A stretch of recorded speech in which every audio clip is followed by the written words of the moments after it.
Welcome to Decades of Heistery, where we cover safecrackers and bank heists from 1926 up until U.S. involvement in World War II. It is April 1926, and April continues to be active, with us seeing a robbery in Phoenix, Rhode Island, wrapping up the harrowing and poetic saga of Gerald Chapman with his equally dramatic and vividly described hanging.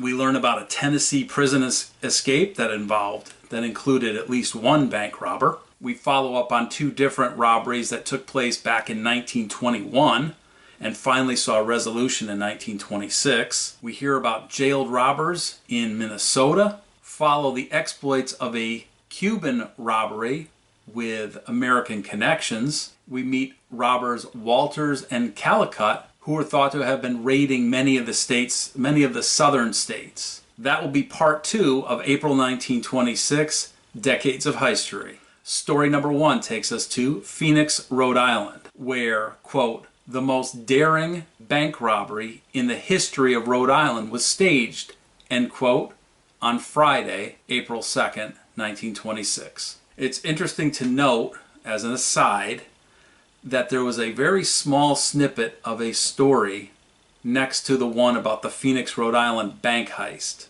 And it was a story about a court motion to quash the indictment against one Charles Ponzi, P-O-N-Z-I, and his wife, who'd been charged with violating a trust law relating to the conduct of business in Florida. This is the man from whom we get the term Ponzi scheme. So it's interesting that Ponzi scheme right next to the bank robbery story. Anyway, Phoenix, Rhode Island.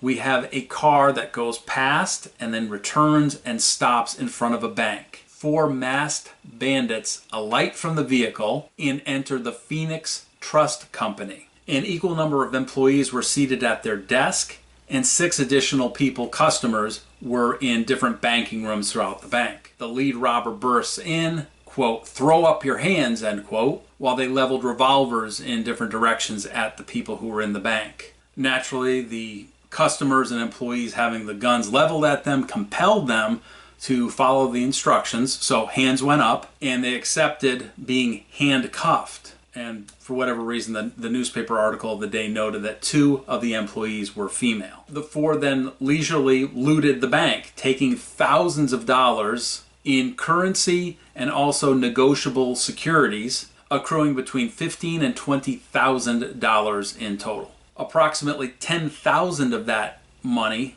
was actually payroll for a local business, Interlaken Mills Company, and an additional $10,000 or so was taken from different vaults and drawers. They exited the bank, walked back to the car that had their getaway driver ready to go, and off they sped. They were so calm in their actions that people actually had passed by the bank, including their egress from the bank, and didn't really notice that a robbery had been taking place. Now, interesting timing for this bank heist is that it came a few weeks after the midnight Pawtucket post office robbery that we touched on previously, which was the largest post office robbery in history. So we did cover that. We touched on that tangentially from a different story that took place in Rhode Island. So it's possible it's the same gang. That post office robbery had netted $260,000 in funds and stamps. So could it be the same robbers? The same professionalism, the same efficiency? It's possible. The Rhode Island Bankers Association offered a $5,000 reward for the apprehension of the bandits, and they claimed that the bandits had actually gotten away with $25,000 worth of loot. And that $5,000 offer was a standing one, meaning it was also for any future robberies that took place in Rhode Island. Neither Providence Police nor Rhode Island Mounted Police had clues yet, though they were questioning and then releasing suspects, so they were obviously working the job. They even did an attempted roundup of all known robbers, whether they be bank robbers or other, in the area to see if they couldn't find who was involved. Yet despite rounding up these known gangsters, no charges resulted. However, if we fast forward just a few days to April 9th, we have a break, a big, huge break in the case, when arrests were made for what was then reckoned to be a more specific, accurate audited amount of money, $23,758. The four suspects: Hugo De Silva, 37, a waiter, whose address was 20 East 25th Street in New York City; Pellegrino Gaglione, 32, a sailor, whose physical address was 11 London Street in East Boston, Massachusetts; Sam Gallo, also 32, also a sailor, also who lived at 11 London Street in East Boston, Massachusetts; Pasquale Bassi, only 21, who was a clothing designer and whose address was 188 Heather Street in Cranston, Rhode Island. So we've got New York, Massachusetts, and Rhode Island, all a very tight area together. And we've got these four men who've been arrested on suspicion. So we don't yet know if they committed the heist or, frankly, any crimes. Since this is 1926, it's possible that there was some prejudice against these four because of their seemingly Italian names. They may have been involved in the heist. That will come out in the wash in May of 1926 and beyond. So we'll definitely follow up on this heist for sure, and any and all the others that are yet to be resolved as the months go on. For now, we conclude what had been an ongoing saga to this point. For now, we pick up with notorious bank robber and murderer Gerald Chapman, along with his dapper and debonair ways and means. Gerald Chapman was a complex man, and he was seeking a new trial as of April 2nd, 1926, what with his execution date set for April 6, 1926. As noted in a previous episode, his counsel had tried to have the U.S. Supreme Court intervene in the case. This Supreme Court incidentally included Justices Holmes and Brandeis, but the Supreme Court said they would not intervene. In fact, Connecticut state's attorneys were interested in finding even more information as the execution date got closer. There was information that was possessed by Thomas McKinley White, who in a different paper had previously been described of Henderson, Kentucky, and a, quote, Negro, end quote. So, African-American man from Henderson, Kentucky. Apparently, White had chauffeured Chapman, driving him to New Britain, Connecticut, the night before the burglary and murder of the New Britain patrolman. White claimed that he'd been given somewhere between $7,000 and $8,000 to keep quiet as he'd witnessed the shooting. White claimed that his conscience had gotten to him and that's why he had to confess. Now, this is where the newspapers get information at that time either glaringly wrong or they leave out a ton of background information that would really make sense. Nevertheless, according to the Indianapolis Times, we have Gerald Chapman, who was held in solitary confinement in Atlanta, Georgia. Atlanta Penitentiary makes sense, but so we'll say he's there. He's sitting there in Atlanta, Georgia, unaware that a transfer is pending. When asked if he would rather remain in Atlanta in solitary confinement or do the transfer to Connecticut for the execution, he replied that he had nothing to fear by returning to Connecticut. And he kind of played it off. He'd been associated with murders of different police officers and all sorts of different crimes in the past.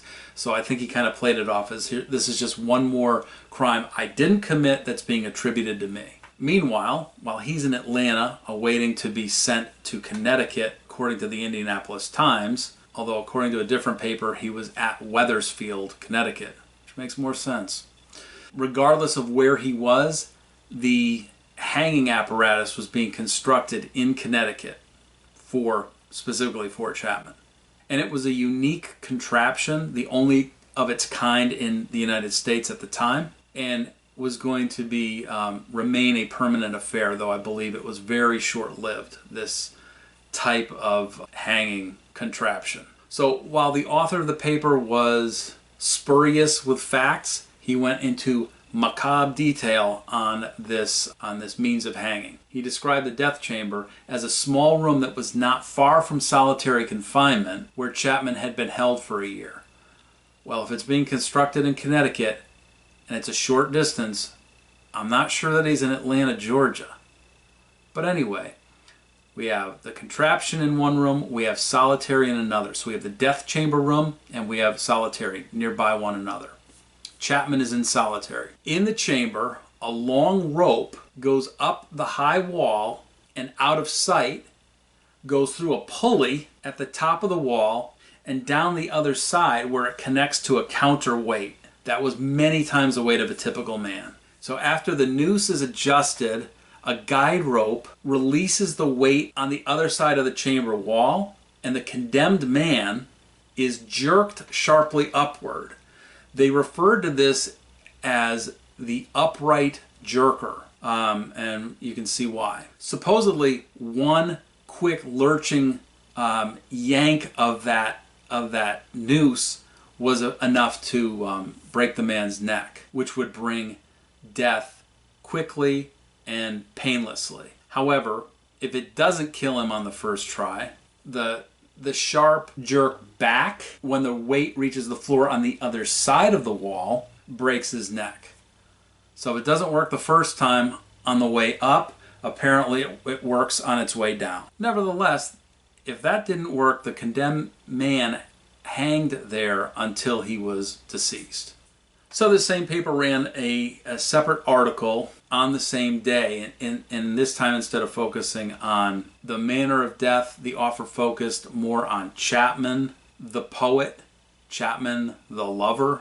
But first, of course, the author had to poke a little bit of fun at the soon-to-be condemned man.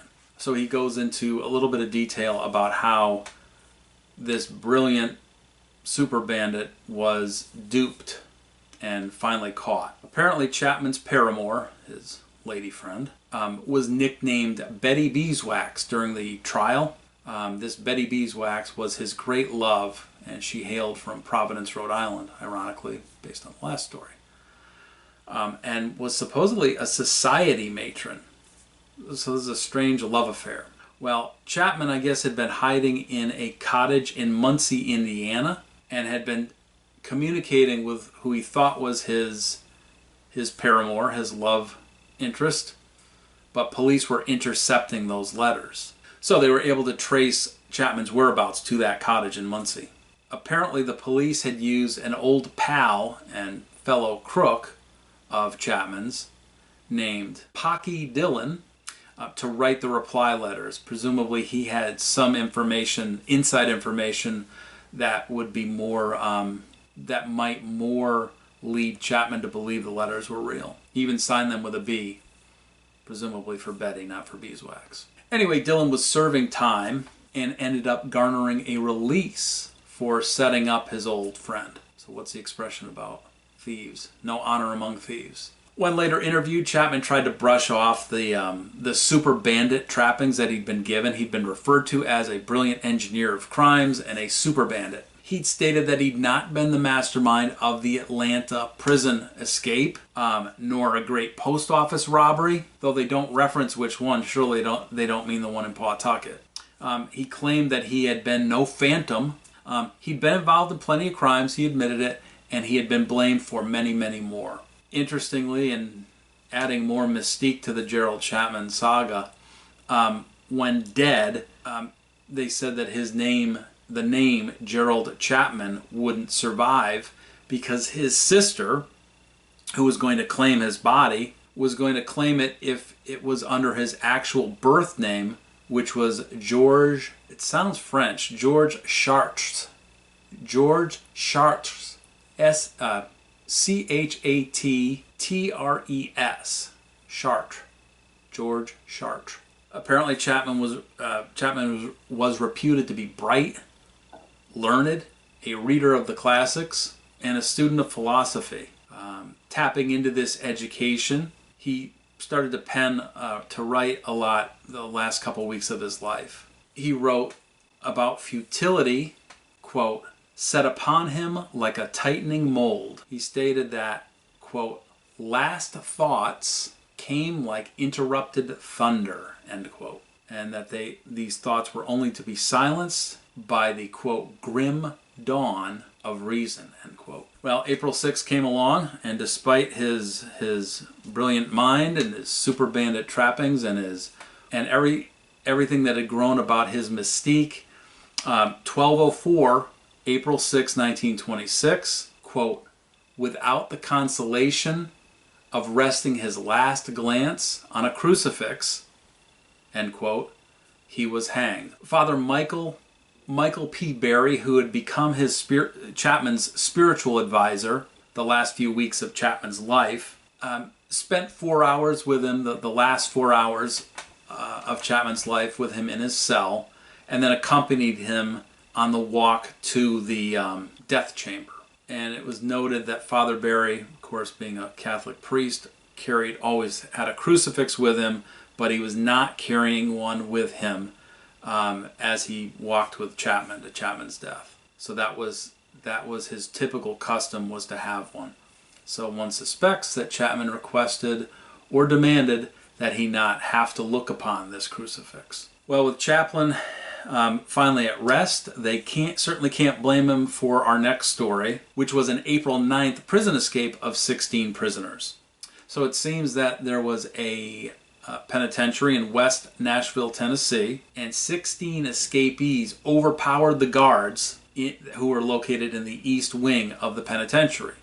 They marched the guards out into a greenhouse and locked them up inside the greenhouse. The 16 convicts then hightailed it to the front entrance and escaped. They boarded a streetcar and rode the streetcar all the way to the end of the line, where they naturally robbed and abused the conductor and another worker. In a strange note, the Daily Kennebec Journal, which is a newspaper out of Maine, noted that, quote, most believed to have escaped were white men, end quote. I don't know if that was a warning to be on the lookout for white men who you're not familiar with. Don't know. Strange to note. What wasn't noted were any of the other important details like names, sizes, crimes that people had committed. Though I know that one of these escapees had been involved in at least one bank robbery. So, like everything else with these stories, we'll have to wait and see how things unfold in May of 1926 and beyond. But since we're talking about prison breaks, we can meet one Lewis Hart Austin, 32 years old, and a man who apparently escaped an Arkansas penitentiary way back in 1921. He'd been wanted as the leader of a bank robbery combine that had shot a bank cashier and stolen something like $16,000 in Salt Lake City, Utah. According to the article, the robbery took place a few years ago.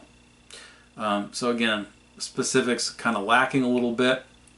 We've got 1921 up to 1926, so, quote, several years ago, somewhere in the neighborhood of 1922, 1923, maybe 1924. Anyway, this Austin was also wanted for possible involvement in the pretty famous Hartselle, Alabama bank job. But then again, many different robbers were credited with that robbery. Surprised Chapman wasn't. Anyway, police on this Lewis Hart Austin police claim that he'd been tried and acquitted of robbing a bank in Canada, and he'd been serving a 1-year term for violation of prohibition when he escaped the Arkansas penitentiary, though he claimed he never escaped, but that his sentence had been commuted. My assumption is that he was just taken and resumed his sentence, plus they added more for escaping. But like everything else, we'll have to see what happens with Lewis Hart Austin in May and beyond. In the meantime, we've got not guilty pleas being entered in a court in Anoka, Minnesota. Apparently 3 of these men had been captured previously in Shreveport, Louisiana, and a 4th who'd been held in Hennepin, Minnesota in a county jail for the previous couple months. So they gathered up the 3 in Shreveport, the 1 in Hennepin, brought them together, took them to the court in Anoka, Minnesota. Charges were for bank robbery, but no details were given. So the bottom line is that we know they were being held for bank robbery, but we were provided no other details. So we'll be looking forward to resolving this in the upcoming months, along with many of the other stories. Equally as vague, we see a snippet of a story in the Bismarck Tribune about robbers Sylvester Walters and Pinkston Callicut. It was believed that many southern cities had been hit by Walters and Callicut. When we joined this story, the former was being held at Weatherford Texas, and the latter at Jackson, Mississippi. Now, Callicott was the alleged leader of the gang that hit the entire Alabama town, Hartselle. What the article said was last month, so that would be March of 1926. And Callicott was quite popular with various states who were all trying to get a hold of him. They all wanted to bring him to their state to try him for various robberies. So that's quite a whirlwind from Tennessee to Arkansas to Minnesota and down into the deep south. Now we learn about a Royal Bank of Canada in Cuba with Denver, Colorado connections. So to Denver, Colorado, we meet Thomas Fernandez Eliza, a 28-year-old Cuban, described as, quote, dapper, unquote. And he was an accountant for the Royal Bank of Canada at Sancti Spiritus, which is like a suburb of Havana, Cuba. So Eliza was $5,000 in debt, and he was earning about $150 per month. So he looked around and decided the easiest and quickest solution for his issue would be for robbing the bank. He later stated that he went into the bank on the night of March 13th and filled up 3 suitcases from the vault. And it was easy because, being an accountant at the bank, he had a key to the vault. Eliza figured the money wouldn't be even noticed until March 16th, which was a Monday. So he did this on a late Friday, and he figured he'd have a Friday night, Saturday, Sunday into Monday morning kind of head start.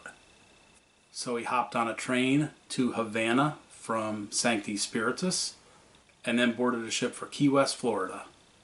And from there, he boarded another train heading to Denver, Colorado. So I'm not sure what the Denver, Colorado connection is yet.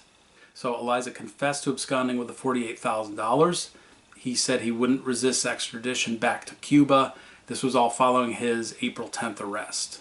And apparently suspicions had been aroused at various banks where he was trying to pass off the money that he'd stolen, because there was something off about the appearance. In the article, it mentions that, or in one of the articles, it mentions that the bills appeared musty. When he was arrested on April 10th, he had a large sum of bills that met that description, and also a large quantity of Cuban gold coins. Incidentally, Eliza may have had an alias, that being Rodriguez Fernandez. That may not be an alias in the sense that we assume criminals adopt an alias. He may have just adopted Thomas to give him an American sounding name. That's more information to be determined. Regardless, he was called before a United States commissioner and entered a plea of not guilty to larceny charges that were made against him back in Cuba. In other words, he repudiated his previous confession. In the meantime, he was sent to a county jail while he awaited extradition back to Cuba, which was now pending further information from the State Department. So another question mark, this Eliza. But for now, we'll return back to Minnesota. We meet Edward H. Stanton, alias Roger J. Roche. And it's never a good sign when an article starts off giving the man's alias. So it seems that our man had a North Dakota prison record and served several sentences already, and was going to be tried on Wednesday, April 27th, for his involvement in the robbing of the Farmers State Bank of Alamund, Minnesota. Incidentally, this is the second robbery covered that actually took place back in 1921.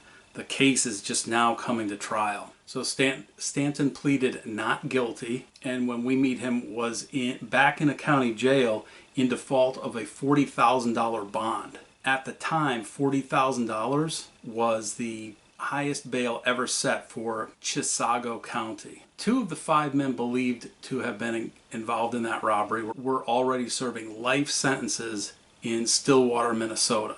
Those 2 had been arrested pretty shortly after the robbery took place. Stanton, however, had evaded Minnesota law enforcement for quite a while, in part by pleading guilty to lesser offenses in North Dakota. In fact, he claimed he would, quote, never be taken back to Minnesota, end quote. So, of course, on February 11th, 1926, as his pleading to lesser offenses tactic waned, he was taken from Fargo, North Dakota to Center City, Minnesota.